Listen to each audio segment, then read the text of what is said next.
380 മുതൽ 780 വരെ milli micron പ്രകാശ തരംഗങ്ങളാ മനുഷ്യന്റെ കണ്ണുകൊണ്ട് മനുഷ്യൻ കണ്ടുകൊണ്ടിരിക്കുന്നത്.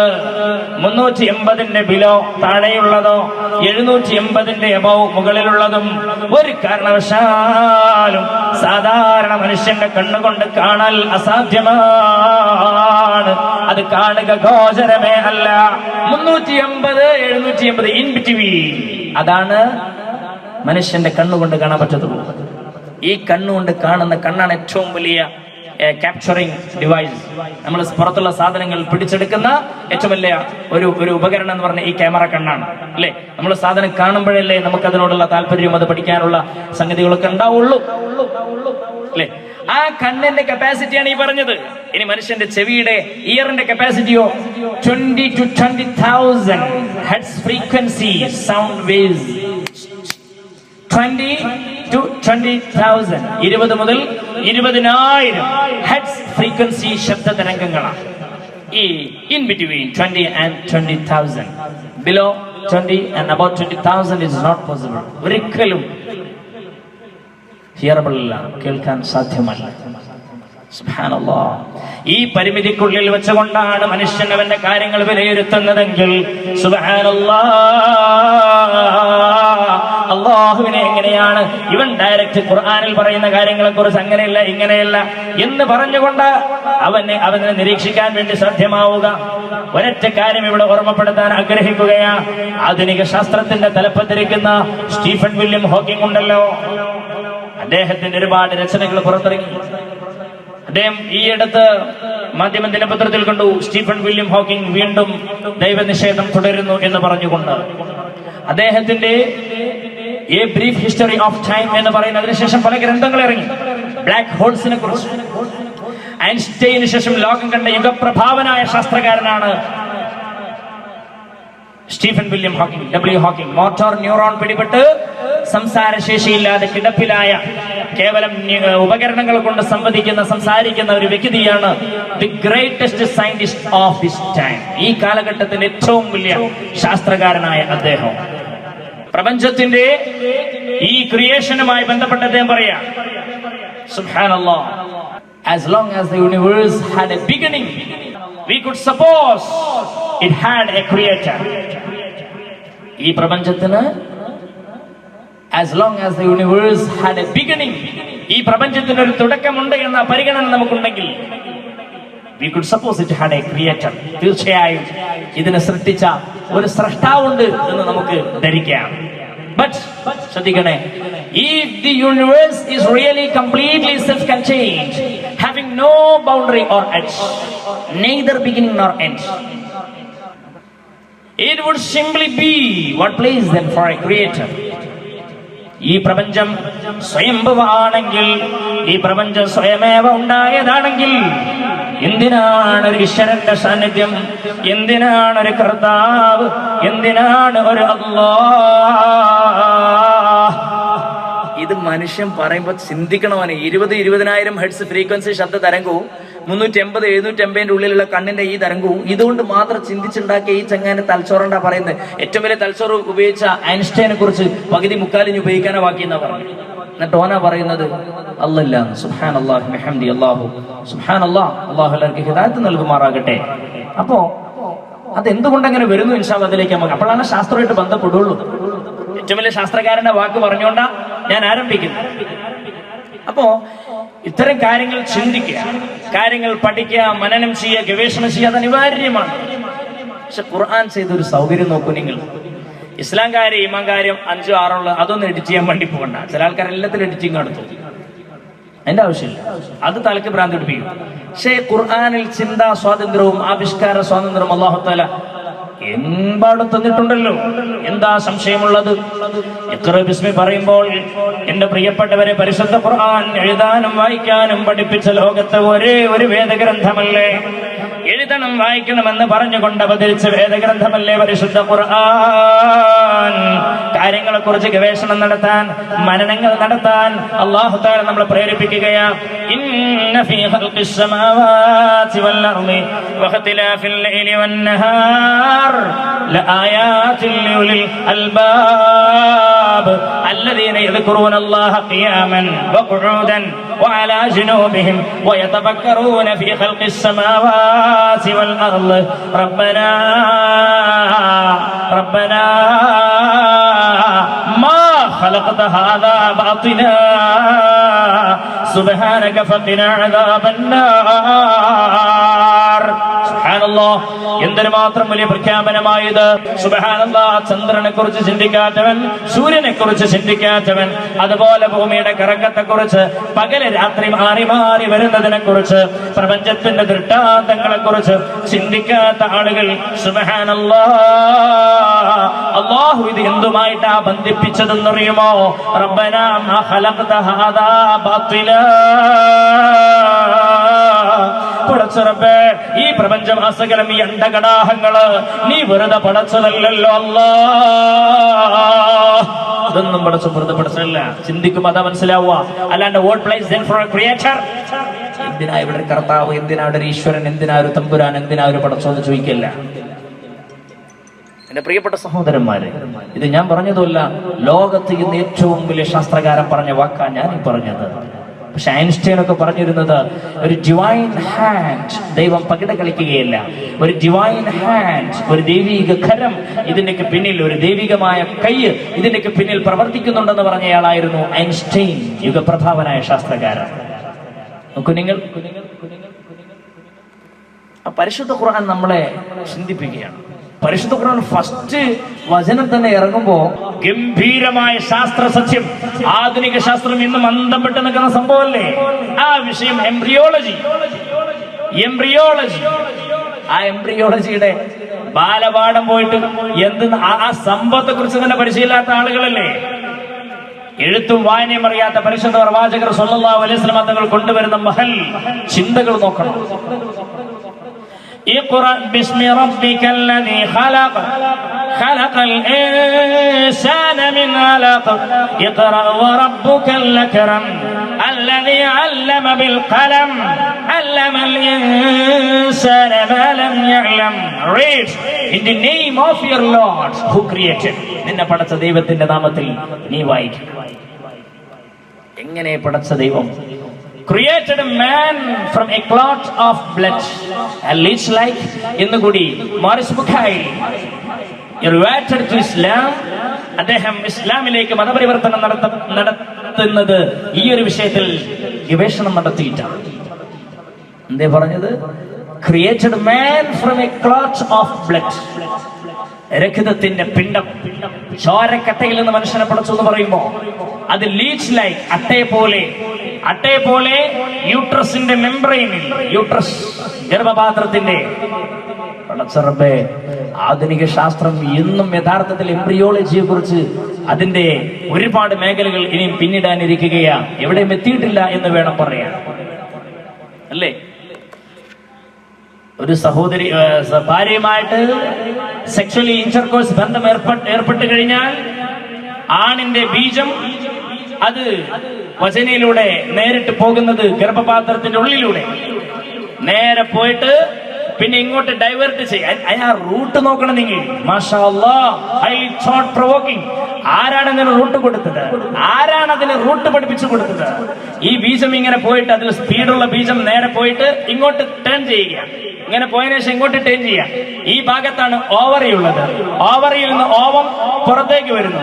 ആ പാകമായ ഓവം ഇവിടെ ആംബുല എന്ന് പറഞ്ഞ സ്ഥലത്ത് ബീജത്തെ കാത്തിരിക്കുകയാണ്. അപ്പൊ ഇവിടുന്ന് അത് ഇങ്ങോട്ട് വന്നിട്ട് പിന്നെ ഇങ്ങോട്ട് റൂട്ട് തരും. ഈ സാധനത്തിന് ഫെലോപ്പിയൻ ട്യൂബ് എന്ന് പറയാം. ഈ ഫെലോപ്പിയൻ ട്യൂബിലൂടെ ഇവിടെ എത്തി പിന്നെ എന്ത് ചെയ്യാണ്? ഇത് രണ്ടും കൂടി മിക്സ് ആവുകയാണ്.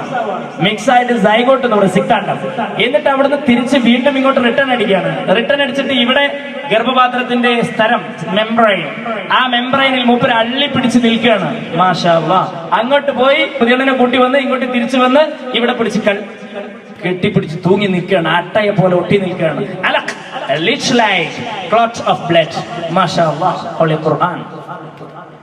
ഇത് ഏത് കാലഘട്ടത്തിലാ പറയുന്നത്? 14 നൂറ്റാണ്ടുകൾക്ക് മുമ്പാണ് വിശദീകരണം. മാഷാ അല്ലാഹ്, ആധുനിക ശാസ്ത്രം ഇങ്ങനെ അന്തം വിടില്ലേ? മാഷെ, നമുക്ക് സമയം ഇപ്പൊ 10:30 എത്ര മണി അരമണിക്കൂർ കൂടെ ഉള്ളൂ. ഇൻഷാ അല്ലാഹ് പെട്ടെന്ന് ഞാൻ നമ്മുടെ വിഷയം അവസാനിപ്പിക്കുകയാണ്. നമുക്ക് ദുആ മജ്ലിസാണ് ഇനിയുള്ളത്. അരമണിക്കൂർ കൂടെ എൻ്റെ മുമ്പിലുള്ളൂ.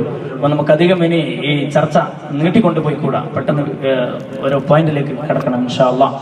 അപ്പോ പറഞ്ഞു വന്നത്, ഈ ഖുർആൻ ആരംഭം തന്നെ created man from a clot of blood, leech like എന്നാണ്. ഭയങ്കര ചിന്തയിൽ എവിടെ ഉണ്ടായത് ലീച്ച് ലൈക്ക് എന്ന ആ ചർച്ചയെ കുറിച്ച് എന്റെ പ്രിയപ്പെട്ട സഹോദരന്മാരെ, വലിയ അത്ഭുതങ്ങൾ അവിടെ സംഭവിക്കുകയാണ്. ആ ലീച്ച് ലൈക്ക് എന്ന ചർച്ചയിൽ നിന്നാണ് ഫസ്റ്റ് എയിം, അവിടെ കണ്ടുപിടുത്തങ്ങൾ ഉണ്ടായ സമയത്ത് ബഹുമാനപ്പെട്ട പരിശുദ്ധ ഖുർആനെ അലഖ, മുളക, ഇളാം, ലഹ്മ് എന്നൊക്കെ പറഞ്ഞുകൊണ്ട് അതിന്റെ വിശദീകരണം നടത്തി മോറിസ് ബുഖായിൽ. അദ്ദേഹം ഇസ്ലാമിലേക്ക് വരുന്നത് ഇതുമായി ബന്ധപ്പെട്ടുകൊണ്ടാണ്. കീത്ത് മോറിന്റെ ഗ്രന്ഥമുണ്ട് ദി ഡെവലപ്പിംഗ് ഹ്യൂമൻ ബീയിങ് എന്ന് പറഞ്ഞുകൊണ്ട്. അതിൽ അദ്ദേഹം പറയാണ്, it proves me that Muhammad must have been the messenger of God. ഇത്രയും വലിയ ഒരു സത്യം മുഹമ്മദ് നബി അറേബ്യൻ സൈകത ഭൂമിയിൽ, ആ മരുഭൂമിയിലെ അറബികൾക്ക് മുമ്പിൽ വിളിച്ചു പറഞ്ഞെങ്കിൽ എനിക്ക് ഉറപ്പാണ്, കീത്ത് മോറാണ് പറയുന്നത്, എനിക്ക് ഉറപ്പാണ് അദ്ദേഹം ഈശ്വരന്റെ, അള്ളാഹുവിന്റെ, കർത്താവിന്റെ ഭാഗത്തിന് നയിക്കപ്പെട്ട പ്രവാചകൻ തന്നെയാണ് എന്ന് ഞാൻ ഉറച്ചു വിശ്വസിക്കുന്നു. കീത്ത് മോർ ഒരു മുസ്ലിമാണ്. അദ്ദേഹം പറയുന്നത് നോക്കൂ, അള്ളാഹുവിന്റെ പരിശുദ്ധ ഖുർആനാണ്. ثم خلقنا النطفة علقة فخلقنا العلقة مضغة فخلقنا المضغة عظاما فكسونا العظام لحما ثم أنشأناه خلقا آخر فتبارك الله أحسن الخالقين. മനുഷ്യന്റെ സൃഷ്ടിപ്പിന്റെ വിവിധ ഘട്ടങ്ങളെ കുറിച്ച് പരിശുദ്ധ ഖുർആൻ വിശദീകരിക്കുകയാണ്.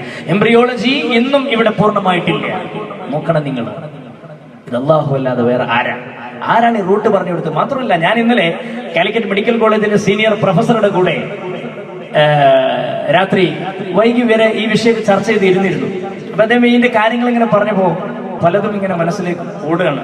കാരണം ആ റൂട്ട് പോയ പോക്ക്, അങ്ങോട്ട് പോയിട്ട് അവിടെ നിന്ന് അണ്ടത്തെ കൂട്ടിക്കൊണ്ടുവന്ന് പിന്നെ ബീജം രണ്ടാളും കൂടി ഇറങ്ങി വന്ന് എന്നിട്ട് ഇവിടെ ഗർഭപാത്രത്തിന്റെ അതിൽ അള്ളിപ്പിടിച്ച് നിന്ന് സൈഗോട്ട് എന്ന് പറഞ്ഞ സാധനം അത് അള്ളിപ്പിടിച്ച് നിൽക്കുമ്പോൾ തന്നെ 3 ലെയറുകൾ പുറത്ത് അല്ലാഹു തആല സൃഷ്ടിച്ച്. അത്ഭുതം നോക്കണം നിങ്ങൾ, ഫീ ദുലുമാത്തിൻ സലാസ് അല്ലേ, 3 ലെയറുകൾ. അത് വല്ലാത്തൊരു സംഭവമാണ്. ഈ കുഞ്ഞ് അതിന്റെ ഉള്ളിൽ നിന്ന് ഇങ്ങനെ വളർന്നു വന്ന് ചോരക്കട്ട, പിന്നെ ഇറച്ചിക്കട്ട, പിന്നെ എല്ല് വരും, പിന്നെ ഇങ്ങനെ കുഞ്ഞിന്റെ രൂപമായി വരും. അപ്പോഴേക്ക് പുറത്ത് 3 വലിയ കവറിങ് വളർന്നുകൊണ്ടിരിക്കുകയാണ്. ഈ കവറിങ്ങിന്റെ പേര് പ്ലാസന്റ. ഈ പ്ലാസന്റ വളരുന്നത് അതിനുള്ളിൽ ഫുള്ള് കൊഴുപ്പ് വെള്ളമാണ്. ഈ കൊഴുപ്പ് വെള്ളം എന്തിന്? ആ കൊഴുപ്പ് വെള്ളത്തിന്റെ ഉള്ളിലാണ് കുട്ടിയുള്ളത്. ശരിക്കും നമ്മളൊക്കെ പോത്തുകുട്ടികളമാര് നീന്തം, ഡോക്ടർ പറഞ്ഞപ്പോ കുറെ ചിരിച്ചുപോയി. പോത്തുകുട്ടികളമാര് നീന്തം പഠിച്ചിട്ടാ വരുന്നത്, പക്ഷെ പുറത്തേക്ക് എത്തുമ്പോൾ പേടിയാണെന്ന് മാത്രം. ഉള്ളിന്ന് വരുന്ന നീന്തല നമ്മള്. ഉമ്മാന്റെ ഗർഭപാത്രത്തിൽ നമ്മൾ അങ്ങോട്ടോട്ട് നീന്താണ്. പലപ്പോഴും ആ വെള്ളം നമ്മൾ അകത്താക്കിയിട്ടുണ്ട്. അത്രേ ആ കൊഴുത്ത വെള്ളം നമ്മൾ കുറെ കുടിച്ചിട്ടുണ്ട്. അതിന്റെ ഉള്ളിൽ കിടന്നിങ്ങനെ ഇങ്ങനെ ആവാണ്. ഇല്ലെങ്കിൽ ഉമ്മ ഒന്ന് അങ്ങോട്ടായി ഒന്ന് ഇങ്ങോട്ടായി. ആ സമയത്ത് ഉമ്മയുടെ ശരീരത്തിന്റെ ചില ഭാഗങ്ങളൊക്കെ തട്ടിയിട്ട് നമുക്ക് പോറലേൽക്കും. പാടില്ല.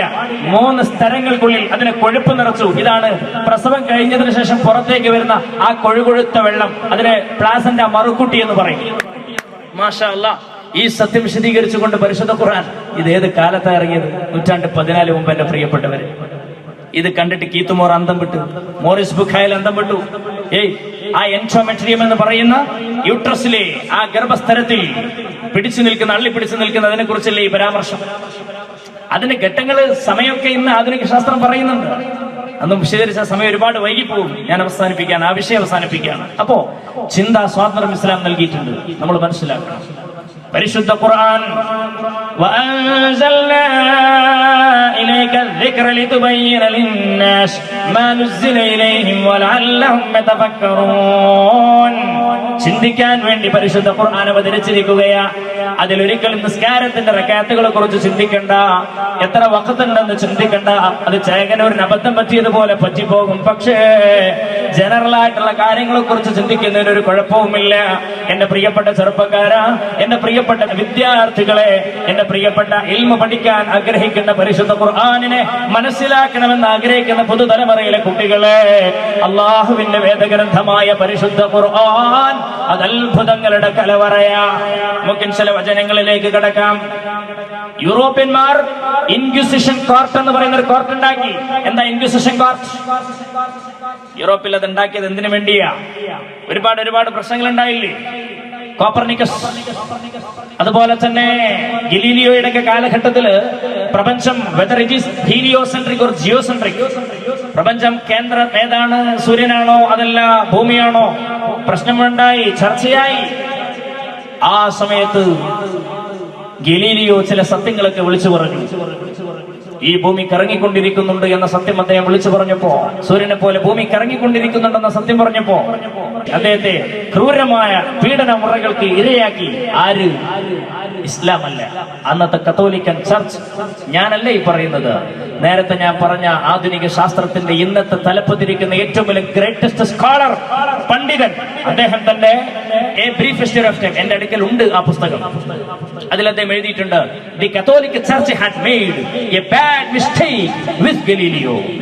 ഗലീലിയോയോട് വളരെ മോശമായിട്ടാണ് കത്തോലിക്കൻ ചർച്ച് പെരുമാറിയത് എന്ന് പരിശുദ്ധ ഖുർആൻ പറഞ്ഞതോ, وَأَنزَلْنَا إِلَيْكَ الذِّكْرَ لِتُبَيِّنَ لِلنَّاسِ مَا نُزِّلَ إِلَيْهِمْ وَلَعَلَّهُمْ يَتَفَكَّرُونَ. ചിന്തിക്കണം, ഖുർആൻ ചിന്തിക്കാൻ വേണ്ടിയാണ്. ഒരുപാട് കാര്യങ്ങൾ ഇനി നമുക്ക് ആലോചിച്ചാൽ കിട്ടും. ഒരു ശാസ്ത്രം പഠിക്കുന്ന ഒരാള്, അയാൾ ഫിസിക്സിലാണ് ഡിഗ്രി എടുത്തെങ്കിൽ അയാൾക്ക് തോന്നും ഇതിൽ കംപ്ലീറ്റ് പ്രപഞ്ചത്തെ കുറിച്ചും അണ്ടകടാഹങ്ങളെ കുറിച്ചും ഭൗതിക ശാസ്ത്രങ്ങളെ കുറിച്ചാണല്ലോ പഠിച്ചറബേ പറയുന്നത് എന്ന് ഒരു ഫിസിക്സ് പഠിക്കുന്ന ഒരു ഫിസിസ്റ്റിന് തോന്നിപ്പോകും. ഫിസിയോളജി കഴിഞ്ഞ ഡോക്ടർക്ക് തോന്നിപ്പോകും, ഓ ഇത് കംപ്ലീറ്റ് മനുഷ്യ ശരീരത്തെ കുറിച്ചാണല്ലോ പരാമർശിച്ചുകൊണ്ടിരിക്കുന്നത്. കണക്കിലെ മാത്തമാറ്റീഷ്യന് തോന്നിപ്പോകും, ഇത് കണക്കിലെ കളിയാണല്ലോ, ഭയങ്കര അത്ഭുതമാണല്ലോ. Fe എന്ന് പറയുന്ന അയേണിന്റെ ഐസോട്ടോപ്പിക് നമ്പർ പോലും കൃത്യമായിട്ട് പരിശുദ്ധ ഖുർആനിൽ കാണാൻ കഴിയും. അതിന്റെ ആറ്റോമിക് നമ്പർ പോലും, ആറ്റോമിക് ഒക്കെ പട്ടികയൊക്കെ പിന്നീട്, പീരിയോഡിക് ടേബിളൊക്കെ പിന്നീടാണ് ഉണ്ടാവുന്നത്, പക്ഷേ അതിന്റെ നമ്പർ പോലും കൃത്യമായിട്ട് വരുന്നതായിട്ട് കാണാൻ സാധ്യമാണ്. ഈ ഖുർആൻ അത്ഭുതമാണ്. ഇത് അള്ളാന്റെ വേദഗ്രന്ഥ. ശാസ്ത്രം എന്തെങ്കിലും ഒന്ന് പറഞ്ഞ് അങ്ങോട്ടും ഇങ്ങോട്ട് അതിന് നമ്മൾ നിൽക്കേണ്ട ആവശ്യമില്ല. ഈ ഖുർആൻ അനുസൃതമായിട്ട് അവർ വല്ലതും പറഞ്ഞിട്ടുണ്ടെങ്കിൽ അപ്പം ആലോചിച്ചാൽ മതി. ശാസ്ത്രം എന്താ പറയുമ്പോഴേക്കിന് ചെരുപ്പിനൊപ്പിച്ച് കാല് മുറിക്കണ അവസ്ഥ ഉണ്ടായിരുന്നു. കാലിനൊപ്പിച്ച് ചെരുപ്പിന് നമുക്ക് ആലോചിക്കാം, അത്ര പാടും. അന്ന് ഈ രാമർ പെട്രോൾ വന്നപ്പോ നമ്മളെ ആൾക്കാരൊക്കെ പടന്നല്ലോ ഖുർആൻ അതും പറഞ്ഞിരിക്കണ മൂല്യന്മാരുടെ വേദന തുടങ്ങി പല ആൾക്കാരും. എന്തേ?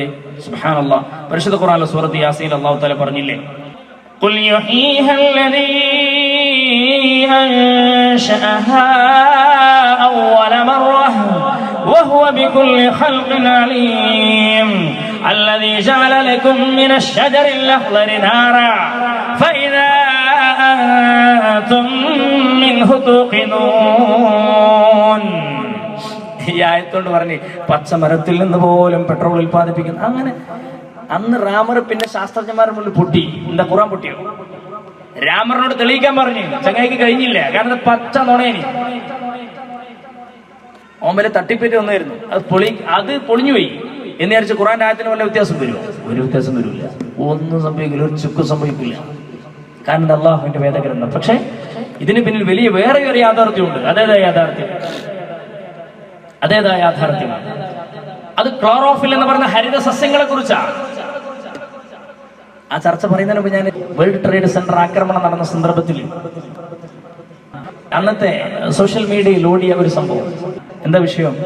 വേൾഡ് ട്രേഡ് സെന്റർ ആക്രമണം ഖുർആനിലുണ്ട്, നമ്മളെന്ന് പറയണ്ടല്ല എന്നും പറയും.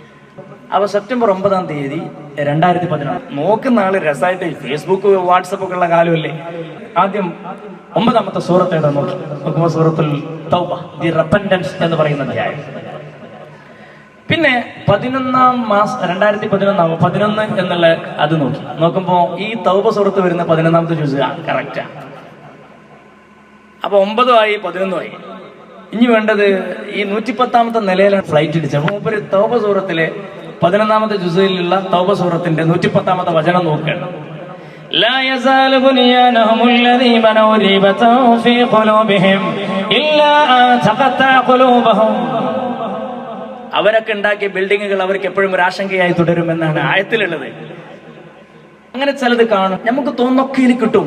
അതുകൊണ്ടല്ലേ അലി ബിൻ അബി താലിബ് റളിയല്ലാഹു തആല എന്ന് പറഞ്ഞത്, ഒട്ടകത്തിന്റെ മുക്കയറ് പോയ പോലെ ഞാൻ ഖുർആനിൽ തപ്പിടും, നമുക്ക് കാണാൻ കഴിയുമോ? ഇല്ല. അതാണ് പരിശുദ്ധ ഖുർആൻ. ഈ ഖുർആൻ എന്ന് പറഞ്ഞ മുകളിൽ ലൗഹുൽ മഹ്ഫൂദ് എന്ന് പറയുന്ന കിതാബുണ്ട്. അവിടെ വളരെ വ്യക്തമായിട്ട് എഴുതി വെച്ചിട്ടുണ്ട് അല്ലാഹു തആല ഇവിടെ സംഭവിക്കാൻ പോകുന്ന സകലമായ കാര്യങ്ങൾ. അത് കോഡാണ്, അതിന്റെ വിശദീകരിക്കപ്പെട്ട ഭാഷയാണ് പരിശുദ്ധ ഖുർആൻ. അങ്ങനെയാണ്, ഞാനത് വിശദീകരിച്ച് ഇവിടെ പറയുന്നില്ല. അതുകൊണ്ടാണല്ലോ അല്ലാഹു തആല അലിഫ് ലാം മീം ദാലിക്കൽ കിതാബ് എന്ന് പറഞ്ഞേ. ഖുർആന്റെ പദപ്രയോഗം ചിന്തി ഭയങ്കര രസമാണ്. അലിഫ് ലാം മീം ദാലിക്കൽ കിതാബ്, ആ കിതാബ് എന്നാ പറഞ്ഞേ. അതെ, ആ കിതാബ്. അപ്പൊ ഇപ്പൊ കിതാബ് ആയിട്ടില്ലല്ലോ. എന്ത് ഖുർആൻ? ഇവിടെ എന്ത് ഖുർആൻ ഇറങ്ങിയത്? ഖുർആൻ ഇങ്ങനെ ഇറങ്ങിക്കൊണ്ടിരിക്കുന്നില്ലല്ലോ. അപ്പൊ തന്നെ പറയുന്നത് ദാലിക്കൽ കിതാബ്. ഇതേടെ കിതാബ്? ഒരാളെ ചോദ്യം ചെയ്യാൻ ഖുർആൻ ആയിക്കൂല. ഇവിടെ കിതാബ് ഓൾറെഡി അതെന്താക്കിയിട്ടില്ല, ക്രോഡീകരിക്കപ്പെട്ടിട്ടില്ല. ഇനി ആരെങ്കിലും ഇങ്ങനെ ചോദിക്കുകയാണെങ്കിൽ ദാലിക്കൽ കിതാബ്, അത് അവിടെ ലൗഹുൽ മഹ്ഫൂദിൽ കൃത്യമായി എല്ലാം റെക്കോർഡഡ് ആണ്. ആ കിതാബ് അതന്നെയാണ് ഇതും. മാഷാ അല്ലാഹ്.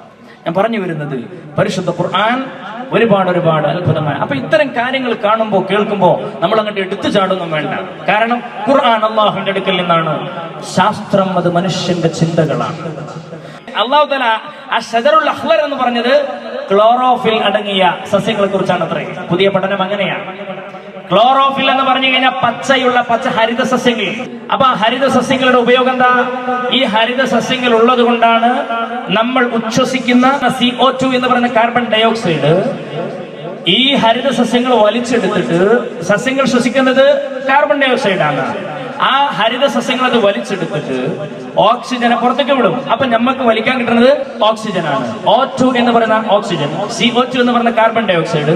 ഇതിന്റെ ഈ സംശ്ലേഷണ പ്രക്രിയ നടക്കുന്നത് with the help of sun, സൂര്യന്റെ സഹായത്തോടെയാണ്. പ്രകാശ സംശ്ലേഷണം മിക്കവാറും സുബഹിന്റെ ടൈമിനാണ് നടക്കാൻ ആധുനിക ശാസ്ത്രം പറയുന്നത്.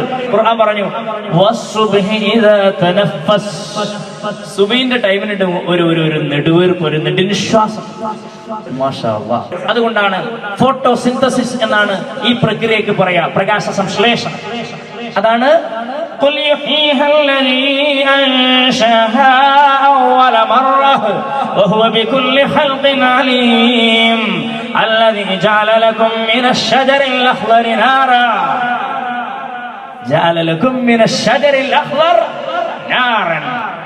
അപ്പൊ അതിൽ നിന്ന് വേറെ ചിന്ത. ഈ വൃക്ഷങ്ങളെല്ലാം, ഈ വൃക്ഷങ്ങളുടെ വേസ്റ്റുകളാണ് യഥാർത്ഥത്തിൽ പെട്രോളിയം ഉൽപ്പന്നങ്ങളിലേക്ക് മാറുന്നത്, അല്ലേ? പെട്രോളിയം എന്ന് പറഞ്ഞ പെട്രോളിയം പ്രോഡക്ട്സ്. കൊച്ചിയിൽ റിഫൈനറി ഉണ്ട്, എണ്ണ ശുചീകരണം. ഹരിത സസ്യത്തിന്റെ വേസ്റ്റിനെ കുറിച്ച് അതിൽ നിന്ന് തീ ഉണ്ടാക്കുന്നു എന്നാ പറയുന്നത്. ഇത് ആധുനിക ശാസ്ത്രമാണ്, മോഡേൺ സയൻസ്.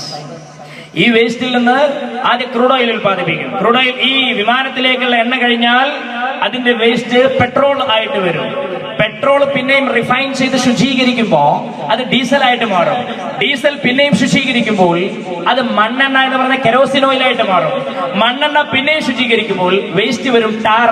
അതാണ് റോഡ് മേലിടുന്ന ടാർ. ഇതിനാണ് പെട്രോളിയം പ്രോഡക്ട്സ് എന്ന് പറയുന്നത്. മാഷാ അല്ലാഹ്.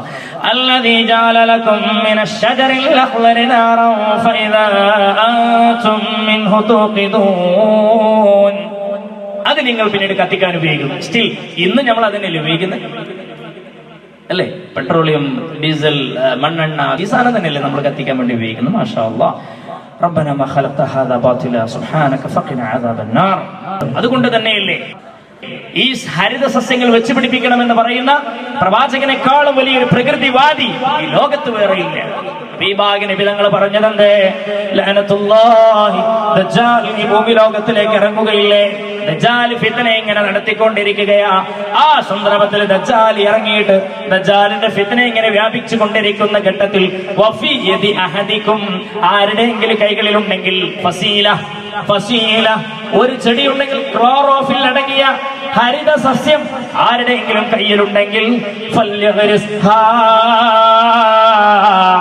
അതിനവൻ ഭൂമിയിൽ നടട്ടെ.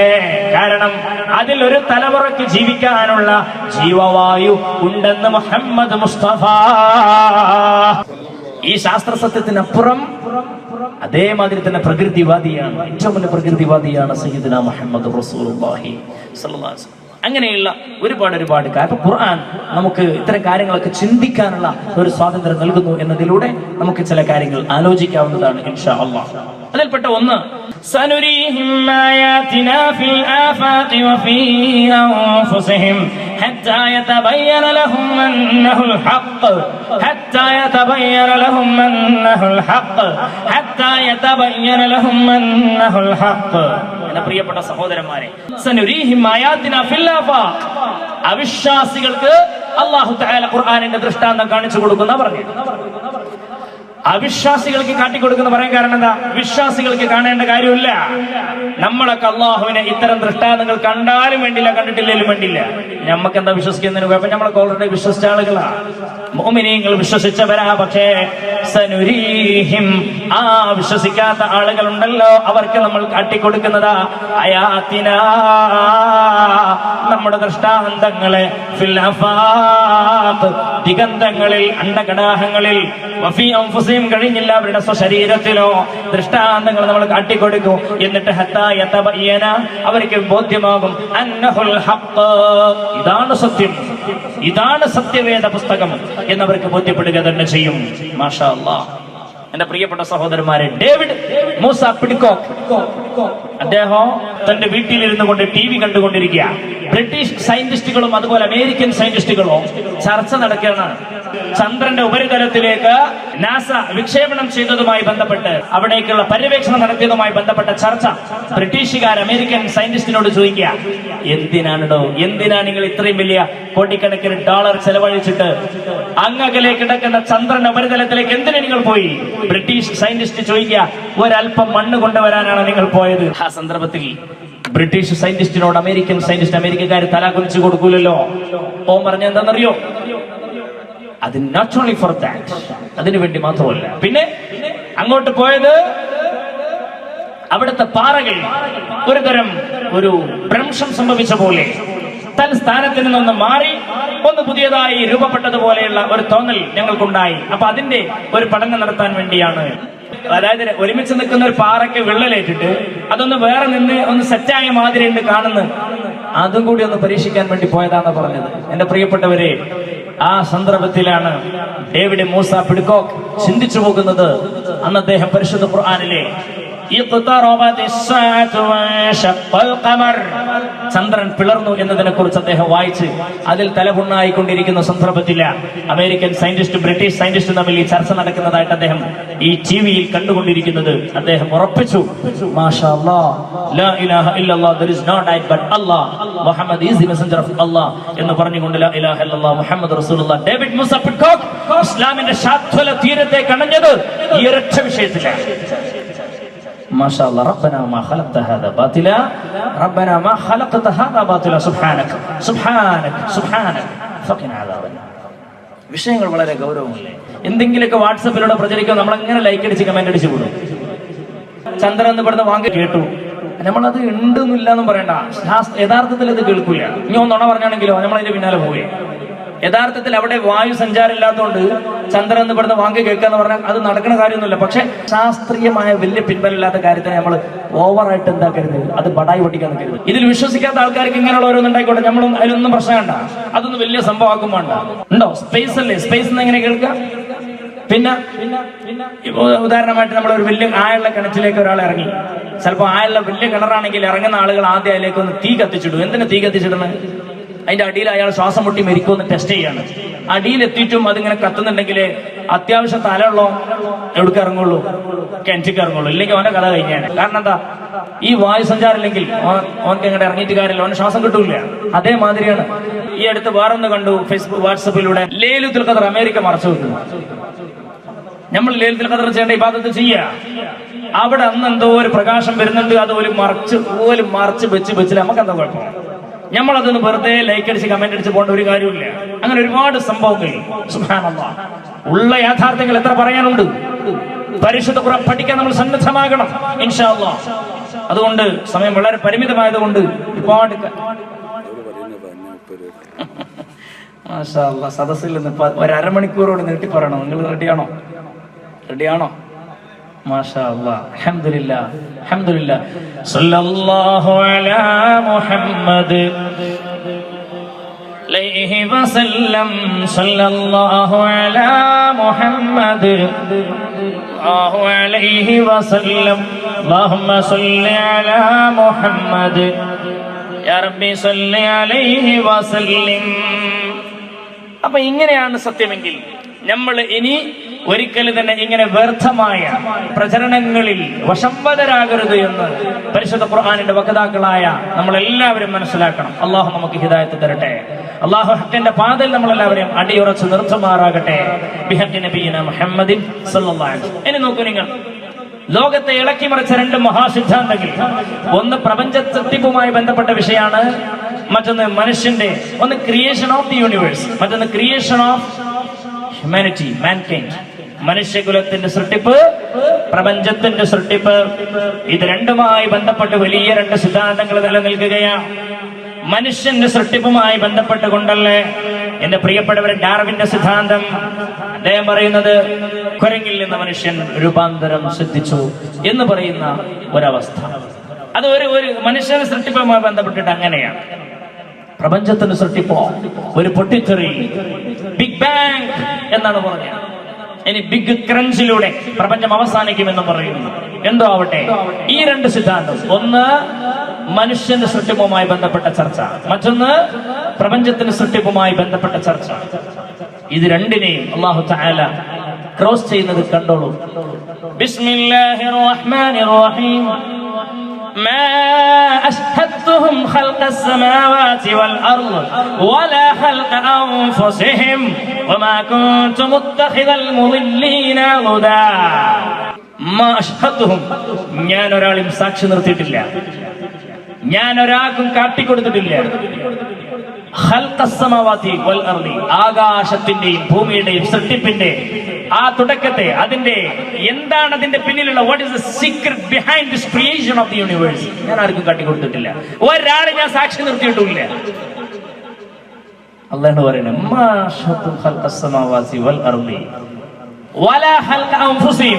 മനുഷ്യന്റെ ക്രിയേഷനുമായി ബന്ധപ്പെട്ട് ഞാൻ ആർക്കും അതിന്റെ രഹസ്യം പറഞ്ഞു കൊടുത്തിട്ടില്ല. ഈ പടച്ച റബ്ബാണി പറയണേ,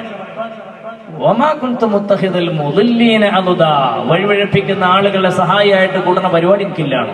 അല്ലല്ലേ പറയാം. അപ്പോ ഇതിന്റെ പിന്നിൽ ഇന്ന് ചർച്ചകൾ ഉണ്ടല്ലോ, അതിന് ഇങ്ങനെയാണ് ഉണ്ടായത്, അതൊക്കെ ഒരു ടൂളായിട്ട് നമ്മൾ മനസ്സിലാക്കുക. സത്യം അങ്ങനെ തന്നെയാണെന്ന് ഉറച്ചു വിശ്വസിക്കുക, ബിഗ് ബാങ് തന്നെയാണെന്ന് ഉറച്ചു വിശ്വസിക്കൊന്നും വേണ്ട. അങ്ങനെ ഒരു പൊട്ടിത്തെറി ഉണ്ടാവണമെങ്കിൽ ആ പൊട്ടിത്തെറിക്ക് ഒരു സംഗതി അവിടെ ഉണ്ടാവണ്ടേ. പൊട്ടിത്തെറി എന്ന് പറയുമ്പോ അപ്പൊ നമ്മൾ അതന്നെയാണെന്ന് വിചാരിക്കൊന്നും വേണ്ട. പൊട്ടിത്തെറി ഉണ്ടാണെങ്കിൽ അതിന് വേറെ സാധനം വേണ്ടേ. അപ്പോ അല്ലാഹു സുബ്ഹാനഹു വ തആല ഈ വിഷയത്തിൽ പറഞ്ഞ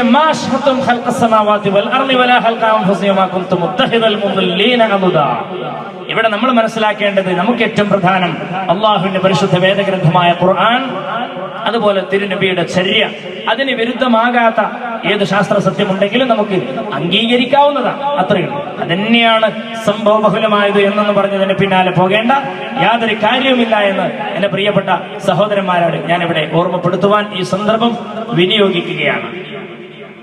പരിശുദ്ധമായ ഖുർആൻ ശരീഫിൽ അല്ലാഹു സുബ്ഹാനഹു വ തആല പക്ഷികളുമായി ബന്ധപ്പെട്ട സൃഷ്ടിപ്പിനെ കുറിച്ച് പറഞ്ഞു.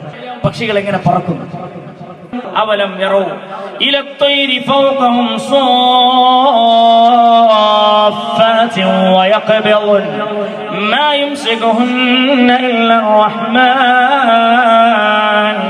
إنه بكل شيء بصير. മഗ്രിബിന് ശേഷം ഓതുന്ന തബാറക സൂറത്ത്, അതൊക്കെ വളരെ പതിവാക്കണം.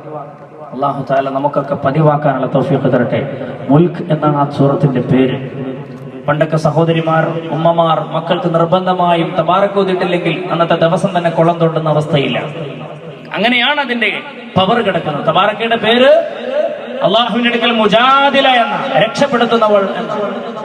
തബാറക്ക ഓതിയ ആളെ അല്ലാഹു തആല സ്വർഗത്തിൽ കടക്കുന്നത് വരെ തബാറക്ക പിന്നാലെ കൂടി അയാൾക്ക് വേണ്ടി ശഫാഅത്ത് ചെയ്യുമെന്ന് പുണ്യ റസൂൽ സല്ലല്ലാഹു അലൈഹി വസല്ലം നമ്മളെ പഠിപ്പിച്ചിരിക്കുകയാണ്.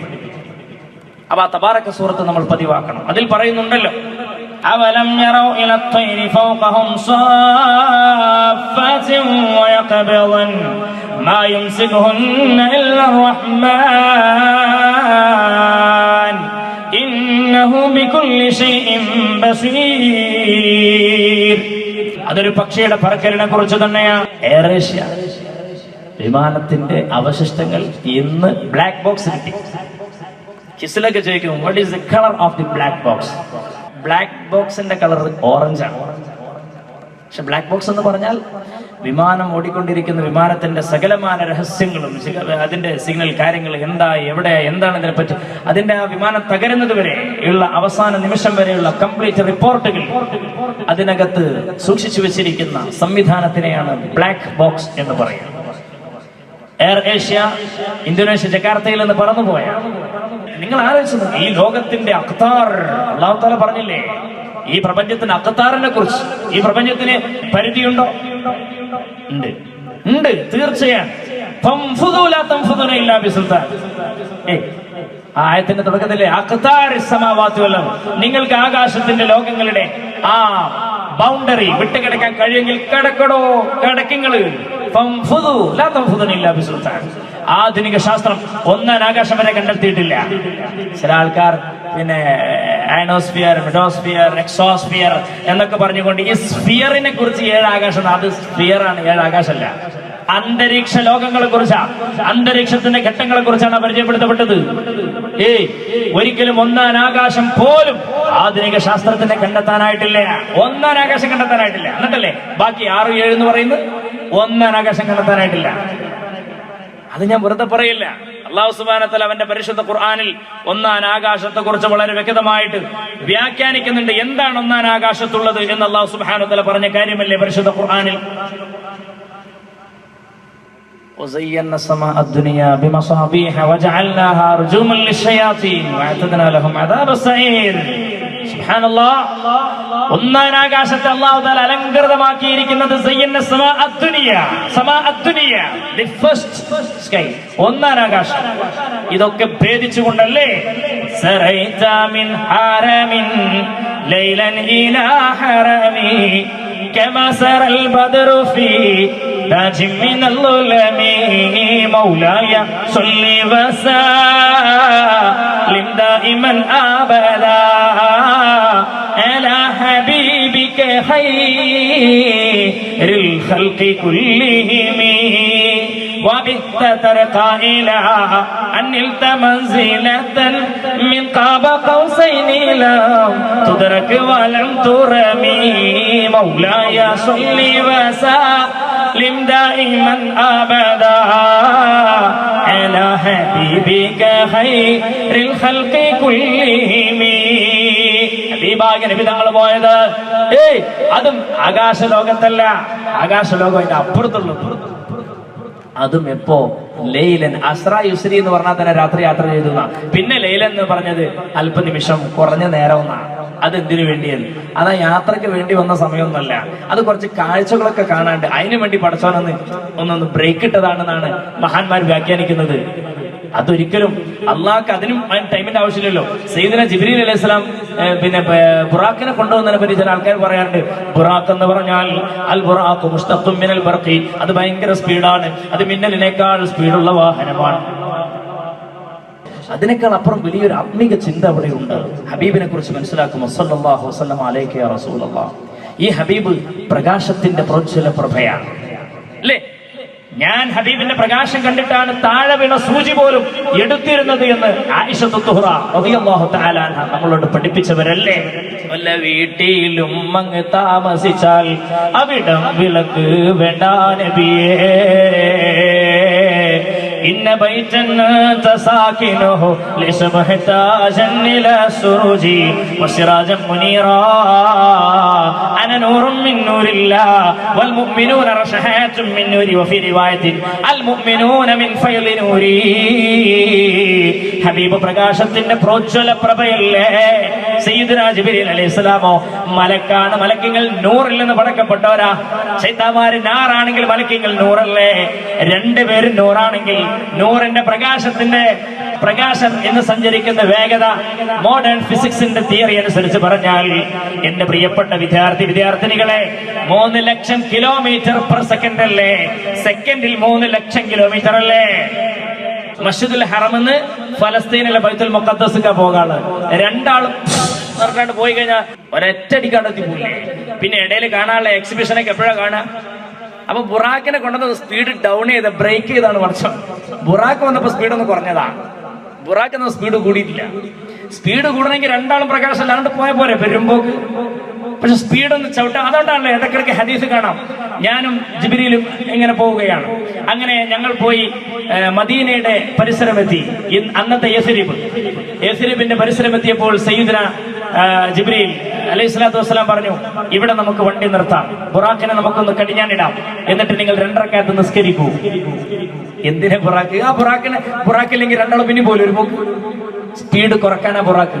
സ്പീഡ് ബ്രേക്ക് ചെയ്തതാണ് ബുറാഖിനെ കൊണ്ട് സ്പീഡ് കൂട്ടാനല്ല. കാരണം നബിതങ്ങൾ അത്രയും വലിയ സംഭവമാണ്. നബിതങ്ങളെ മനസ്സിലാക്കാൻ ലാ യഅരിഫു ഖദ്റ റസൂലി സ്വല്ലല്ലാഹു അലൈഹി വസല്ലം ഇല്ലല്ലാഹ്. മാഷാ അല്ലാഹ്, അല്ലാഹ്ക്ക് മാത്രമേ ഈ ഹബീബാരാന്ന് അറിയുള്ളൂ, നമുക്കാർക്കും മനസ്സിലായിട്ടില്ല.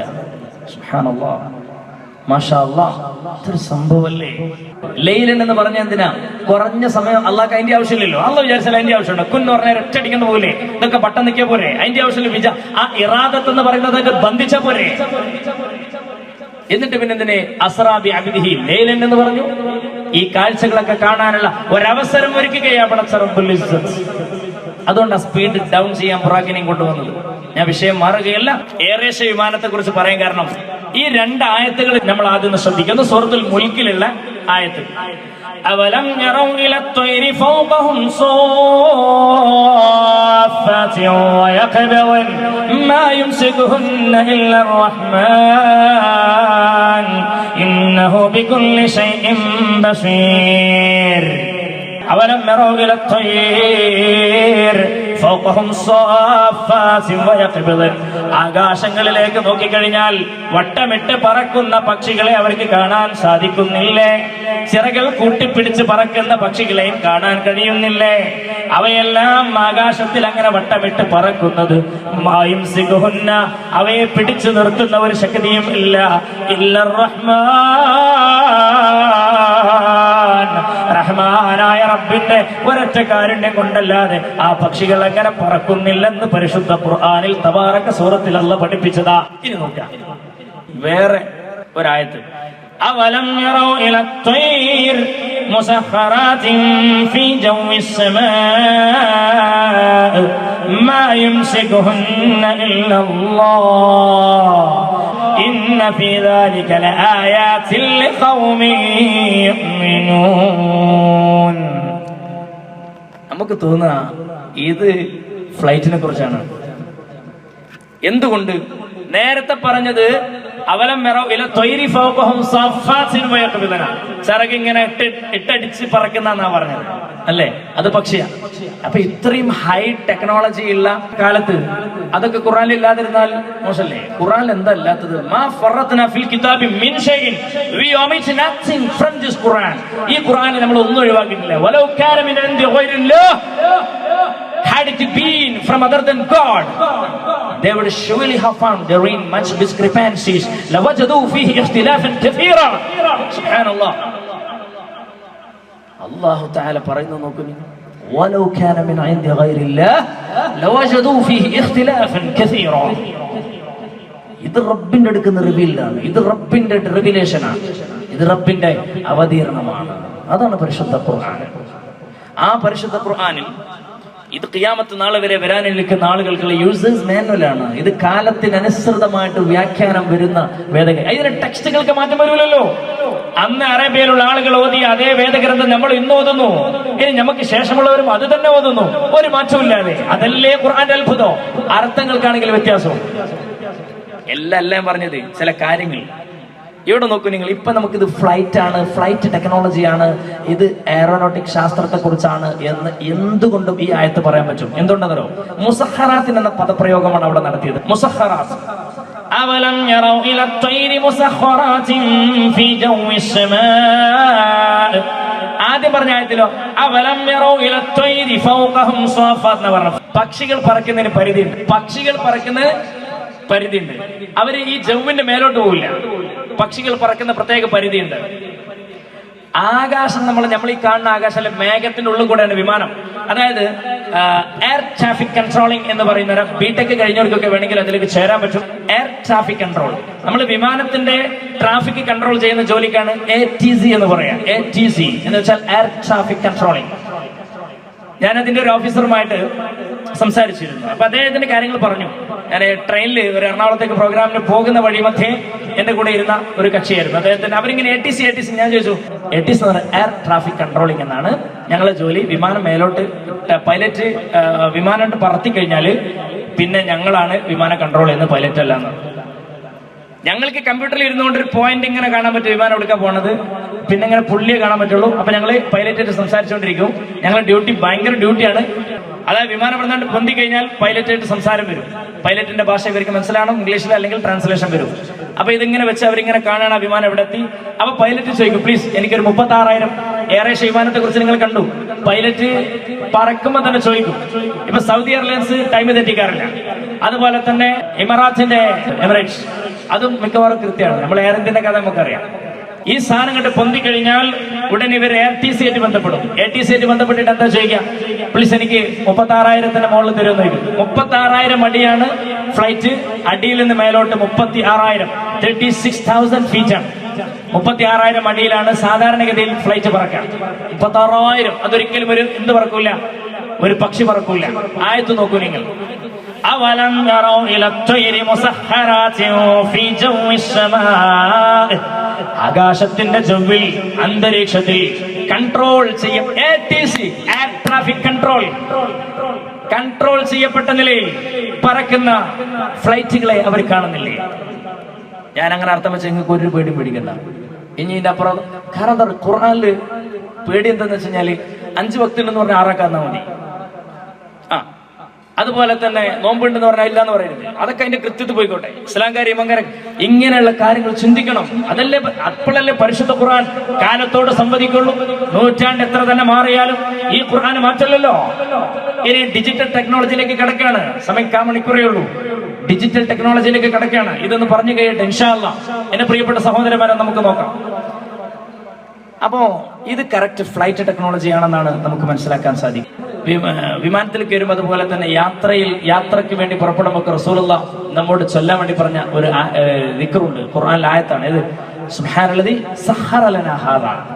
ഈ വിമാനം അല്ലെങ്കിൽ ഈ ട്രെയിൻ, ഈ ബസ്, ഈ കാർ ഞങ്ങൾക്ക് വേണ്ടി തസ്ഖീർ, ഞങ്ങളുടെ കൺട്രോളിൽ ഞങ്ങൾക്ക് വിധേയമാക്കി തന്ന അല്ലാഹ്, നീ എത്ര പരിശുദ്ധൻ അല്ലേ? അപ്പൊ ഇന്നത്തെ വിമാനം, ഇന്നത്തെ flight, aeronautic engineering, aeronautic technology, ഇതെല്ലാം തന്നെ ഈ ഒരു പരിധിക്ക് ഉള്ളിൽ പെട്ടു എന്ന് വേണം നമുക്ക് മനസ്സിലാക്കാൻ. എന്റെ പ്രിയപ്പെട്ട സഹോദരന്മാരെ, ഇനി ഒരുപാട് ചിന്തകൾ ഇതുമായി ബന്ധപ്പെട്ട് നമുക്ക് കാണുവാൻ വേണ്ടി സാധിക്കും. സമയപരിമിതി മൂലം അത് പറയുവാൻ നമുക്കിവിടെ അവസരമില്ല. എന്നാലും ഇൻഷാ അല്ലാഹ് ഇനി ഞാൻ ഡിജിറ്റൽ ടെക്നോളജിയിലെ വിഷയത്തിലേക്ക് കടക്കാൻ വേണ്ടി പോവാണ്. എല്ലാം ഡിജിറ്റൈസ് ചെയ്ത് ഇന്നിപ്പം നമ്മുടെ പ്രിയങ്കരനായ മുനീർ സാഹിബ്, അദ്ദേഹത്തിന്റെ വകുപ്പ് തദ്ദേശ സ്വയംഭരണ സ്ഥാപനങ്ങൾ, അതും ഇന്ന് ഡിജിറ്റൈസ് ചെയ്യപ്പെട്ടു. വന്ന പാഠം തന്നെ പറഞ്ഞു എല്ലാം ഡിജിറ്റൈസ് ചെയ്യുകയാണെന്ന് പ്രഖ്യാപിച്ചു. എല്ലാ ഓഫീസുകളും, എല്ലാ പഞ്ചായത്തും, എല്ലാം എന്ത് അപേക്ഷ വേണമെങ്കിലും, എന്ത് തലപ്പ് വേണമെങ്കിലും ഇന്ന് ഓൺലൈൻ സംവിധാനമില്ലാതെ എന്നില്ല. എല്ലാം ഓൺലൈനാണ്. എല്ലാം ഇന്ന് ഓൺലൈൻ. ഈ ഓൺലൈൻ സംവിധാനത്തിലൂടെ എന്റെ പ്രിയപ്പെട്ടവരെ എല്ലാ കാര്യങ്ങളും ഇന്ന് നടന്നുകൊണ്ടിരിക്കുകയാണ്. ടെക്നോളജി ഇത്രമാത്രം പുരോഗമിച്ച ഈ 21-ാം നൂറ്റാണ്ടിന്റെ ടെക്നോളജിയുടെ മടിത്തട്ടിൽ നിന്നുകൊണ്ട് നമ്മൾ പരിശുദ്ധ ഖുർആനിനെ വായിക്കുമ്പോൾ വമാ അദ്റാക മാ ഇല്ലിയൂൻ കിതാബും മർഖൂം. അത് പണ്ട് കാലത്തുള്ള ആളുകൾ അതിനെന്താ അർത്ഥം വെച്ചതെന്ന് നമ്മൾ നോക്കേണ്ട ആവശ്യമില്ല. കാരണം ഞാൻ പറഞ്ഞു, ഇത് ഖുർആനിലെ നമ്മളെ നിർബന്ധമായിട്ടുള്ള നിസ്കാരം നോമ്പൊന്നുമല്ലല്ലോ. ഇതൊരു വിഷയത്തെ കുറിച്ച് പറയാണ്. അത് നമുക്ക് ചിന്തിക്കാം. നമ്മുടെ ചിന്തക്കനുസരിച്ച് ഖുർആനെ നമുക്ക് വ്യാഖ്യാനിക്കാം. പക്ഷെ ഏത് വിഷയത്തിൽ, ഇങ്ങനെയുള്ള ഗവേഷണ വിഷയങ്ങളിൽ അതിനുള്ള സ്വാതന്ത്ര്യം അല്ലാഹു നമുക്ക് തന്നിട്ടുണ്ട്. നിങ്ങൾ ചിന്തിക്കണം. ഖുർആനിന്റെ ആയത്തുകൾ നിങ്ങൾ ചിന്തിക്കുന്നില്ലേ? അഫലാ യതദബ്ബറൂനൽ ഖുർആൻ. എന്താ നിങ്ങൾ ഖുർആൻ ചിന്തിക്കുന്നില്ലേ? ഖുർആൻ വെറുതെ അങ്ങോട്ട് വായിച്ചു പോയാ പോരാ. ഇത് ബൃഹത്തായ ഇൽമിന്റെ മഹാസാഗരമാണ് പരിശുദ്ധ ഖുർആൻ എന്ന് പറഞ്ഞാൽ. അപ്പൊ അല്ലാഹു സുബ്ഹാനഹു വ തആല പറയുന്നു, എന്താണ് ഇല്ലിയൂൻ എന്ന് പറഞ്ഞു കഴിഞ്ഞാൽ, എന്നിട്ട് അല്ലാഹു തന്നെ പരിചയപ്പെടുത്തുകയാണ്, കിതാബും മർഖൂം. അത് രേഖപ്പെടുത്തപ്പെട്ട ഗ്രന്ഥം എന്ന് വേണമെങ്കിൽ വായിക്കാം, അതിനർത്ഥം പറയാം. പക്ഷെ എനിക്ക് തോന്നുക അതിനൊന്നുകൂടി ആപ്റ്റായിട്ട് പ്രത്യേകിച്ച് as far as the modern technology, modern ഇറ ഈസ് കൺസേൺഡ്, നമുക്കതിനെ വ്യാഖ്യാനിക്കാൻ പറ്റുക ഈ പുതിയ ഇറയിൽ, ഈ പുതിയ യുഗത്തിൽ നമുക്കതിനെ വായിക്കാനും വ്യാഖ്യാനിക്കാനും വേണ്ടി സാധ്യമാകുന്ന ഒരു അർത്ഥം എനിക്ക് തോന്നുന്നത് കിതാബുൻ മർഖൂം എന്ന് പറഞ്ഞു കഴിഞ്ഞാൽ ഇറ്റ്സ് എ ഡിജിറ്റൽ ബുക്ക് എന്നാണ്. ഉസ്താദുമാരിവിടെ ഉണ്ട്, റഖമിന് അർത്ഥം ചോദിച്ചാൽ അവർ പറയും നമ്പർ എന്നാണ്. അതിനപ്പുറം വേറെ പെട്ടെന്ന് അങ്ങനെ അർത്ഥം പ്രത്യക്ഷത്തിൽ വേറെ ഇല്ല. റഖം ഡിജിറ്റ്സ്, നമ്പേഴ്സ് എന്നാണ്. അറബി പഠിക്കുന്ന ആളുകൾക്ക് അറിയാലോ. മർഖൂം ദി ഡിജിറ്റൽ ബുക്ക്, അർത്ഥം പറയുന്നതുകൊണ്ട് ഒരു കുഴപ്പമില്ല. എന്തുകൊണ്ട്? ഇന്ന് ഡാറ്റ സ്റ്റോർ ചെയ്യാൻ വേണ്ടിയിട്ട് നമ്മുടെ കയ്യിൽ ഒരുപാട് ഡിവൈസുകളുണ്ട്, ഒരുപാട് ഡിവൈസ് ഗാഡ്ജറ്റ്സ്. ഫോർ എക്സാമ്പിൾ, നമ്മളിപ്പോൾ ഒരു കമ്പ്യൂട്ടർ വാങ്ങിക്കുകയാണ്, നമ്മൾ പറയാം അതിന്റെ കപ്പാസിറ്റി എത്രയാണ്, അതിന് HDD എത്രയാണ്, ഹാർഡ് ഡിസ്ക് കപ്പാസിറ്റി എത്രയാണ്. ഹാർഡ് ഡിസ്കിന്റെ കപ്പാസിറ്റി ചോദിക്കുക. ഒരു മെമ്മറി കാർഡ് വാങ്ങിക്കുകയാണ്, മോനെ നീ എത്രയുടെ കാർഡാണ് വാങ്ങിച്ചത്? ഞാൻ 8GB. ഓ 8GB, 8GB അത്യാവശ്യം കപ്പാസിറ്റി ഉണ്ടല്ലേ. ഓ ഇന്ന് GB ഒന്നുമല്ല, GB ഒക്കെ പോയി TB യാ. KB, അതിനു മുമ്പ് ബിറ്റ് എന്ന് പറയും. കമ്പ്യൂട്ടറിൽ എല്ലാ സംഗതിയും ഡിജിറ്റൈസ് ചെയ്യപ്പെടുകയാണ്. റഖമുകളെ കൊണ്ടാണ്, നമ്പറുകളെ കൊണ്ടാണ് കമ്പ്യൂട്ടറിന്റെ കളി അല്ലേ. എല്ലാം നമ്പർ കൊണ്ടാണ്. 0, 1 അല്ലെങ്കിൽ ഓഫ് ഓൺ എന്നാണ് അതിന്റെ കോഡ് ഭാഷ. ഈ കോഡ് ഭാഷ 0, 1 എന്നാണ് കാണുക. ഉദാഹരണം A എന്ന് പ്രസ് ചെയ്താൽ കമ്പ്യൂട്ടർ സാധുവാണ്, അതിനൊരു ഭാഷയും അറിയില്ല. ഇംഗ്ലീഷ് അറിയോ? അറിയില്ല. അറബി അറിയോ? അതും അറിയില്ല. മലയാളം അറിയോ? അതും അറിയില്ല. ഒന്നും അറിയില്ല, എല്ലാം അറിയും ചെയ്യും. ഇതാണ് കമ്പ്യൂട്ടറിന്റെ പ്രത്യേകത. കമ്പ്യൂട്ടറിന്റെ ഭാഷയില്ലല്ലോ, കമ്പ്യൂട്ടർ ഭാഷ സംസാരിക്കില്ല, ഒരു ഭാഷ കമ്പ്യൂട്ടറിനില്ല. പിന്നെ എങ്ങനെയാണ് അത്? Machine language. ഈ ലാംഗ്വേജ്, ഈ ഡിജിറ്റൽ, ഈ ഇതിൽ നിന്ന് അതിലേക്ക് ഡീകോഡിംഗ്, എൻകോഡിംഗ്, ഡീകോഡിംഗ് നടന്നുകൊണ്ടിരിക്കുകയാണ്. A എന്ന് പ്രസ് ചെയ്യുമ്പോൾ ഒരു 14 വട്ടം 0യും 1ഉം മാറി മാറി വരണം എന്നാണ് അതിനുള്ളിൽ സ്റ്റോർ ചെയ്തു വെച്ചിരിക്കുന്നത്. A എന്ന് നമ്മൾ അടിച്ചു കമ്പ്യൂട്ടറിന്റെ കീബോർഡിൽ, അതിന്റെ ഉള്ളിൽ വരുന്നത് A എന്നല്ല, ഉള്ളിൽ വരുന്നത് 001111 0001110011001 ഇങ്ങനെയുള്ള ഒരു കോഡാണ്. പക്ഷെ പുറത്തേക്ക് കാണുന്നത് A എന്നാണ്. ഈ ഡിജിറ്റൈസ് യുഗത്തിലൂടെ, ഈ ഡിജിറ്റൈസേഷനിലൂടെയാണ് കാര്യങ്ങൾ നമ്മൾ പുറത്തേക്ക് മനസ്സിലാക്കപ്പെടുന്നത്. അപ്പൊ നമ്മൾ A എന്നത് വായിക്കുന്നു, എല്ലാ സംഗതികളും ഇങ്ങനെയാണ്, എല്ലാം ഡിജിറ്റൈസ് ചെയ്യപ്പെടുന്നു. കമ്പ്യൂട്ടറിന് ഭാഷയില്ല, കമ്പ്യൂട്ടറിന് ഭാഷ എന്ന് പറഞ്ഞ സംഭവം അറിയില്ല. ഇതിനെ മനസ്സിലാക്കി തരുന്ന ഈ ടെക്നോളജിയെയാണ് പറയുന്നത് ആസ്കി കോഡ് എന്ന് പറയുന്നത്. ബിടെക് വിദ്യാർത്ഥികൾക്ക് അറിയാം, ആസ്കി എന്ന് പറഞ്ഞാൽ American standard code for information interchanging. ASCII എന്നാണ് അതിന് പറയാം, ASCII code, American standard code for information interchanging. ഇതിലൂടെ നമുക്ക് കാര്യം നമുക്ക് മനസ്സിലാക്കപ്പെടുകയാണ്. മാഷാ അല്ലാഹ്, അത് ഇന്നതാണ് എന്ന് നമ്മൾ അറിയുകയാണ്. എല്ലാം ഡിജിറ്റൈസ് ചെയ്യപ്പെട്ടു പോയി. അല്ലാഹുവിന്റെ പരിശുദ്ധ ഖുർആൻ നോക്കൂ നിങ്ങൾ. കിതാബും മർഖൂം, അർറഖ്മു സിർരി, നമ്മൾ പറയാറുണ്ട് പാസ്വേഡ് അല്ലേ. റഖം എന്ന് പറഞ്ഞാൽ നമ്പറുകളാണ്. ആ നമ്പറുകളുടെ കാര്യങ്ങളെല്ലാം, ഡാറ്റയുടെ കപ്പാസിറ്റി നമ്മൾ അളക്കുന്നത് അതിലൂടെയാണ്. ഒരു സംഗതി സ്റ്റോർ ചെയ്ത് വെക്കുമ്പോൾ പറയാം, അള്ളാഹുവിന്റെ പരിശുദ്ധരായ മലായികത്തുകൾ കിറാമൻ കാതിബീൻ യഅലമൂന മാ തഫഅലൂൻ.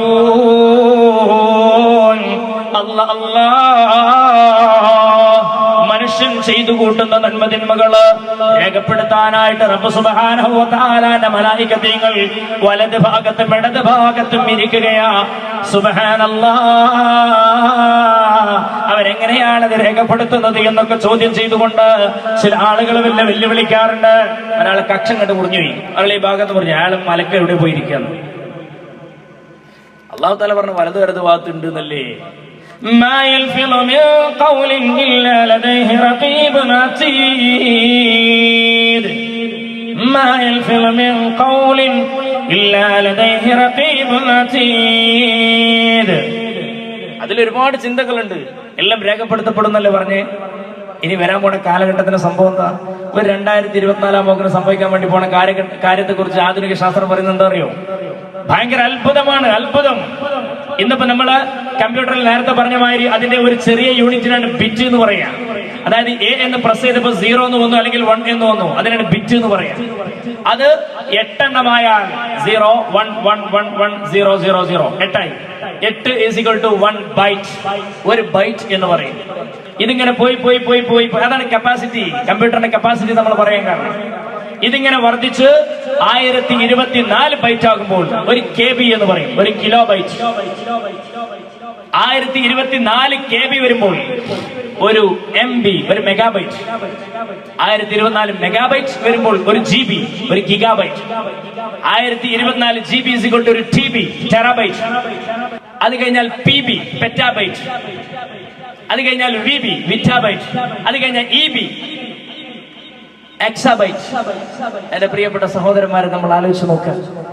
കാലം ഇങ്ങനെ പോയി ഈ VB-യുടെ കാലഘട്ടത്തുമോ ആധുനിക ശാസ്ത്രം പറയുന്നത് 2024 24 ആകുമ്പോൾ വരുമെന്നാ പറയുന്നത്. അങ്ങനെ ആകുമ്പോൾ പറഞ്ഞു വരുന്നത്, ഇപ്പൊ ഞാൻ പറയുന്ന സാധനം ഇത് റെക്കോർഡ് ചെയ്തിട്ട് ഇത് നിങ്ങൾ കേൾക്കുന്നു. ഇലക്ട്രോണിക് തരംഗം നിങ്ങളുടെ സൗണ്ട് വേവ്സ് ആയിട്ട് നമ്മളിലേക്ക് വരുന്നു. അതിനെ മാറ്റാനുള്ള ഉപകരണങ്ങളൊക്കെ അവിടെ ഓപ്പറേറ്റർമാർ ഇരിക്കുന്നുണ്ട്. ഇനിയിപ്പോ നമ്മൾ ഇത് വീഡിയോ എടുക്കുകയാണെങ്കിൽ ഈ സംഭവം നിങ്ങൾക്ക് ലൈവായിട്ട് അപ്പുറത്ത് കാണാൻ പറ്റും. അത് വേണമെങ്കിൽ നിങ്ങൾക്ക് മെമ്മറിയിൽ സൂക്ഷിച്ചു വെക്കാനും പറ്റും, പിന്നീട് കാണാനും പറ്റും. കാണുമ്പോൾ ഇതേമാതിരി കാണുള്ളൂ. VB-യുടെ യുഗം വരുമ്പോൾ വിറ്റാബൈറ്റ് എന്ന് പറയുന്ന ഇപ്പൊ മെമ്മറി കാർഡ് വാങ്ങുകയാണെങ്കിൽ, മെമ്മറി അല്ല, കമ്പ്യൂട്ടറിന്റെ ഹാർഡ് ഡിസ്ക് ഒക്കെ TB-യിലാണ് പറയാം, ടെറാബൈറ്റ്. അത്രയും കപ്പാസിറ്റി അതിൽ കൊള്ളുമെന്നർത്ഥം. സുബ്ഹാനല്ലാഹ്. ഇനി ഒരു കാലം വരും, VB-യുടെ കാലം വരുമ്പോൾ ഞാൻ പറയില്ല, ആധുനിക ശാസ്ത്രം പ്രഖ്യാപിച്ചു കഴിഞ്ഞ സംഗതിയാ. വീഡിയോ ഇങ്ങനെ എടുക്കുമ്പോൾ പാനാസോണിക്കിന്റെ അല്ലെങ്കിൽ സോണിയുടെ അടിപൊളി സെറ്റ് ആയിരിക്കും വീഡിയോ എടുക്കാണ്ടാവുക. പക്ഷെ എടുക്കുന്ന സമയത്ത് ഇതിൽ ക്യാപ്ചർ ആവുക എന്തൊക്കെ പിടിക്കാന്നറിയോ? സറൗണ്ടിങ്സ് ഫുള്ള് പൊട്ടിട്ട്. സറൗണ്ടിങ്സ് എന്ന് പറഞ്ഞു കഴിഞ്ഞാൽ അവിടെ നടക്കുന്ന, ഇപ്പൊ ഉദാഹരണം ബിരിയാണി ചെമ്പ്, ബദരിങ്ങൾ ആണ്ടിന് പിന്നെ നമ്മുടെ ഈ പ്രദേശത്തുകാരായ ഗൾഫിലെ പ്രവാസികൾ അവരെന്ത് ചെയ്തു? അവർക്കൊന്നും ഇത് കാണാൻ കഴിയുന്നില്ല. അപ്പൊ അവർ നല്ല അടിപൊളി VB-യുടെ കാലഘട്ടത്തിൽ, വിറ്റാബൈറ്റിന്റെ കാലഘട്ടത്തിൽ അവരെന്ത് ചെയ്യണം? ഒരു ക്യാമറ വിടുകയാണ്. അവർ പറഞ്ഞു ഇത് നിങ്ങൾ റെക്കോർഡ് ചെയ്താൽ മതി എന്ന് പറഞ്ഞു. മാഷാ അല്ലാഹ്. റെക്കോർഡ് ചെയ്ത മൂലമാരും എല്ലാവരും ഇവിടെ ബിരിയാണി വെക്കാനുള്ള ആളും പിന്നെ ഇറച്ചിയും ഒക്കെ ടിഷാറായിട്ട് ഇങ്ങനെ വെക്കുക. അത് അന്ന് വീഡിയോ എടുക്കുകയാണെങ്കിൽ എന്താ കാണാന്ന് നിങ്ങൾ? ആ വീഡിയോ എടുക്കുന്ന സാധനം പിന്നീട് പ്ലേ ചെയ്യുകയാണെങ്കിൽ അതിന്റെ സറൗണ്ടിങ്സ് അടക്കം നമുക്ക് അനുഭവവേദ്യമാകുമെന്നാണ് ശാസ്ത്രം വാദിക്കുന്നത്. എന്ന് വെച്ചാൽ ബിരിയാണി വെക്കുന്നത് 2 കൊല്ലം കഴിഞ്ഞിട്ടാണ് ആ CD നമ്മൾ നമ്മുടെ റൂമിൽ ഇടുന്നത്, അന്നത്തെ TV-യിൽ ഇടുന്നത്. TV-യിൽ ഇടുമ്പോൾ 2 കൊല്ലമായിക്കോട്ടെ, 5 കൊല്ലമായിക്കോട്ടെ, 10 കൊല്ലമായിക്കോട്ടെ, ആ CD ഇങ്ങനെ ഇട്ട് കാണുന്ന സമയത്ത് വെറും കാഴ്ചയല്ല ഉണ്ടാവുക, അനുഭവം കൂടി അവിടെ വേദ്യമാകും അത്രേ. അതായത് ആ TV-യിൽ ബിരിയാണി ചെമ്പ് ഇങ്ങനെ ഇളക്കണം, ഇങ്ങനെ കാണുമ്പോൾ മസാല ഇടണതും മച്ച ഇടണതൊക്കെ അതിന്റെ മണം ഇങ്ങനെ മൂക്ക് കടിച്ചിട്ട് ഇങ്ങനെ മണക്കാൻ പറ്റും അത്രേ. VB-യുടെ കാലഘട്ടം, വിറ്റാബൈറ്റിന്റെ കാലഘട്ടത്തിൽ അത്രയ്ക്കും ഇൻഫർമേഷൻ ഇവിടെ സ്റ്റോർ ചെയ്യപ്പെടുന്നത് ഉണ്ട്. അത് ശാസ്ത്രത്തിന് ആവാഹിച്ചെടുക്കാമെന്ന് പറയുമ്പോൾ അള്ളാന്റെ പരിശുദ്ധ ഖുർആൻ, അള്ളാന്റെ പരിശുദ്ധരായ മലായികത്തുകൾ ഇത് റെക്കോർഡ് ചെയ്യുന്നുണ്ടെന്ന് പറയും. എന്തിനാണ് നമ്മൾ സംശയിക്കേണ്ട ആവശ്യം? സുബ്ഹാനല്ലാഹ്. എന്റെ പ്രിയപ്പെട്ട, ഇതൊക്കെ ആധുനിക ശാസ്ത്രത്തിന്റെ ശാസ്ത്രത്തിന് മുമ്പിൽ തെളിഞ്ഞ കാര്യമല്ലേ? ശാസ്ത്രം ഉറപ്പായിട്ടും കട്ടായം ഗ്യാരണ്ടി പറഞ്ഞ വിഷയ. ഇനി നോക്കൂ നിങ്ങൾ, സുബ്ഹാനല്ലാഹ്, ഡിജിറ്റൽ യുഗവുമായി ബന്ധപ്പെട്ട് ബഹുമാനപ്പെട്ട സൂറത്തുൽ കഹ്ഫിൽ അല്ലാഹു തആല പറഞ്ഞില്ലേ, ഈ എഴുതി വെക്കപ്പെടുന്ന രേഖകളെല്ലാം വഉദിഅൽ കിതാബ് ഫതറൽ മുജ്രിമീന മുശ്ഫിഖീന മിമ്മാ ഫീഹി വയഖൂലൂന യാ വൈലതനാ ما لهذا الكتاب لا يغادر صغيرة ولا كبيرة إلا أحصاها ووجدوا ما عملوا حاضرا ولا يظلم ربك أحدا. ഈ എഴുതി രേഖപ്പെടുത്തപ്പെടുന്ന കാര്യങ്ങളെല്ലാം റബ്ബിന്റെ കോടതിയിൽ ഹാജരാക്കപ്പെടുന്നതോ. സുബ്ഹാനല്ലാഹ്. അപ്പൊ ചിലർക്ക് സംശയം, ഈ ഡാറ്റയ്ക്ക് അയാൾ മെഡിക്കലോടുകൂടി മിസ്സാവില്ലേ? ഈ മൊബൈൽ ഫോൺ ഇതിനുള്ളിൽ സിം കാർഡ് എന്ന് പറയുന്ന സാധനമുണ്ട്. സിം എന്ന് പറഞ്ഞാൽ സബ്സ്ക്രൈബേഴ്സ് ഐഡന്റിറ്റി മൊഡ്യൂൾ. സബ്സ്ക്രൈബറെ തിരിച്ചറിയാനുള്ള കുന്ത്രാണ്ടം എന്നാണ് അതിന്റെ അർത്ഥം. സിം. ആ സിം നമ്മളുടെ ഇതിനകത്തുണ്ട്, ഫോണിനകത്തുണ്ട്. ഇതിൽ ടവർ ബേസ് ചെയ്തോണ്ട് ഇന്നിപ്പോ നമുക്കറിയാം, എന്തെങ്കിലുമൊക്കെ വിഷയങ്ങൾ, കൊലപാതക അല്ലെങ്കിൽ മറ്റെന്തെങ്കിലും പ്രമാണമായ കേസുണ്ടായാൽ തെളിവിന് വേണ്ടിയിട്ട് പോലീസ് വല്ലാണ്ട് ആശ്രയിക്കുന്നത് ഇന്ന് സൈബർ സെല്ലുകളെയാണ്. സൈബർ സെല്ലിലൂടെ പോയി കഴിഞ്ഞാൽ ഇയാളുടെ മൊബൈല് ഈ നമ്പർ കിട്ടിക്കഴിഞ്ഞാൽ ഏത് ടവറുമായിട്ടാണ് അവസാനം കണക്ഷൻ ആയത് എന്ന് പറഞ്ഞു തരാൻ സാധ്യമാണ്. ശ്രദ്ധിക്കണേ. സുബ്ഹാനല്ലാഹ്. അല്ലാഹുവിന്റെ പരിശുദ്ധ ഖുർആനിൽ പറയാം, റബ്ബന സുബ്ഹാനല്ലാഹ്, എന്താണ് മുശ്ഫിഖീന മിമ്മാ ഫീ യഖൂലൂൻ യാ വൈലതനാ മാ ലിഹാദൽ കിതാബി ലാ യുഗാദിറു സഗീറതൻ വലാ കബീറതൻ ഇല്ലാ അഹ്സാഹാ. അത് ഇന്ന് ഇവിടെ നടക്കണില്ലേ? നമ്മളിപ്പോ വോഡാഫോണിൽ, എന്റെ കണക്ഷൻ വോഡാഫോണാണ്, ഞാൻ പോസ്റ്റ് പെയ്ഡ് ആണ്, ചില ആൾക്കാർ പ്രീപെയ്ഡ് ഉണ്ടാവും. പ്രീപെയ്ഡ് ആകുമ്പോൾ നമ്മൾ ഒരു ബില്ല് കയറ്റി, ഉദാഹരണം 500 രൂപ ഇന്ന് നമ്മൾ റീചാർജ് ചെയ്തു. റീചാർജ് കാർഡൊക്കെ ചുരണ്ടി കയറ്റി. പഠിച്ചാൽ 2 മണിക്കൂറായിട്ടില്ല, ഉറങ്ങി എണീറ്റ് പോയി ബാലൻസ് കാണിക്കുന്നത് 150 റുപ്യ. ആട്ട ഭ്രാന്ത് പിടിക്കൂലേ? കസ്റ്റമറിൽ വിളിച്ച എമ്മാതിരി തെറി നമ്മൾ പറയാ. സുബ്ഹാനല്ലാഹ്. ആ തെറിങ്ങനെ പറയുന്ന സമയത്ത് ഒപ്പര് വളരെ, കാരണം അങ്ങനത്തെ ഒരാളെ കസ്റ്റമറിലാക്കുള്ളൂ. Sorry, may confirm number please, നിങ്ങൾ നമ്പർ ഞാൻ കൺഫേം ചെയ്തോട്ടെ, സംസാരിക്കുന്ന ആളെ പേര് ഉറപ്പിച്ചോട്ടെ എന്നൊക്കെ ചോദിച്ചു പുള്ളിക്കാരി ഇങ്ങനെ പറഞ്ഞു തരും. 9645689690 സംസാരിക്കുന്ന ആള്. ഓക്കെ, സാറിന്റെ പ്രശ്നം എന്താണ്? അവർ എന്റെ പ്രശ്നം, ഞാൻ ഇന്നലെ 500 രൂപയ്ക്ക് റീചാർജ്, ഇപ്പൊ 150 രൂപ ബാലൻസ് കാണിക്കും. അങ്ങനെ നിങ്ങൾ കള്ളം പണ്ടേ നിങ്ങളെ പണിയത്. Sir please, okay please hold on the line എന്ന് ഹോൾഡ് ചെയ്യാൻ പറയും. ഇത് ഹോൾഡ് ചെയ്തിട്ട് ഇവിടെ പണി എന്താ? അല്ലെങ്കിൽ എന്റെ പണി എന്താ? ഒരു ബന്ധമില്ലാത്ത ഈ കുന്ത്രാണ്ട നമ്മളെ കയ്യില.